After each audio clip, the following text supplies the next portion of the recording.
Y'all all know the story about how the Grinch stole Christmas, but what you don't know is that in order for his plan to be successful, okay, he needed a little bit of assistance. He called up his cousins, the Grinchies.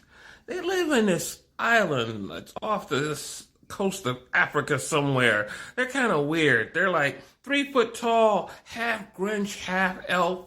There's three of them. They're triplets. And they only speak Grinchy. Yeah.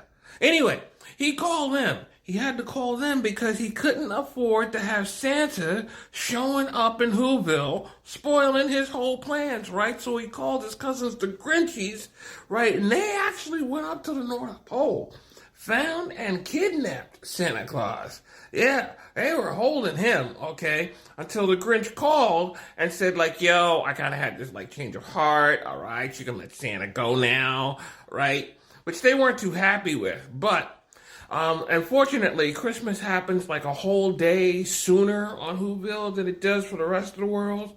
So the Grinchies helped Santa deliver all his presents, and Christmas went off like normal. And then they arrived in Whoville, and they helped him deliver the presents to Whoville. And again, they weren't very happy about this, but they did it because they owed the Grinch big time for this thing back in the day. Blah blah blah. I don't know. He just whatever. And they were just like, all right, yo. And they said this in Grinchy, obviously.